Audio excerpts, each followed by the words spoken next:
বর্তমান সরকারের অর্থনৈতিক নীতি এবং আসন্ন বাজেট পরিকল্পনার তীব্র সমালোচনা করে ২০২৬-২৭ অর্থ বছরের জন্য ৮,৫২,১৫৭ কোটি টাকার একটি বিকল্প ছায়া বাজেট ঘোষণা করেছে জাতীয় নাগরিক পার্টি এনসিপি।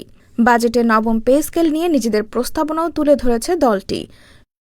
রবিবার বাংলাদেশ 2.0 সংস্কার, কর্মসংস্থান ও বিনিয়োগের মাধ্যমে টেকসই প্রবৃদ্ধি প্রতিপাদ্য সামনে রেখে ১২টি প্রধান খাতে মোট ৭১টি সুনির্দিষ্ট নীতিগত প্রস্তাবনা তুলে ধরেছে দলটি।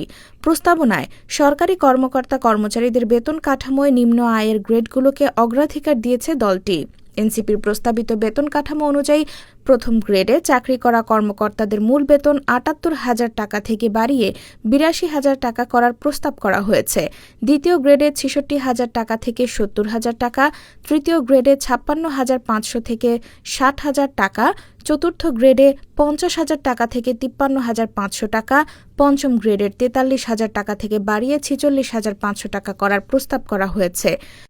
মাঝারি সারির পদগুলোর মধ্যে ষষ্ঠ গ্রেডের মূল বেতন ৩৫,৫০০ টাকা থেকে বাড়িয়ে ৩৮,৫০০ টাকা, সপ্তম গ্রেডের ২৯,০০০ টাকা থেকে ৩২,০০০ টাকা, অষ্টম গ্রেডে ২৩,০০০ টাকা থেকে ২৫,৫০০ টাকা, নবম গ্রেডের ২২,০০০ টাকা থেকে ২৪,৫০০ টাকা, দশম গ্রেডের ১৬,০০০ টাকা থেকে ১৮,০০০ টাকা এবং ১১তম গ্রেডের ১২,৫০০ টাকা থেকে বাড়িয়ে ১৪,২০০ টাকা বৃদ্ধির। পরবর্তী ধাপগুলোতে বেতন বৃদ্ধির হার তুলনামূলক বাড়ানো হয়েছে।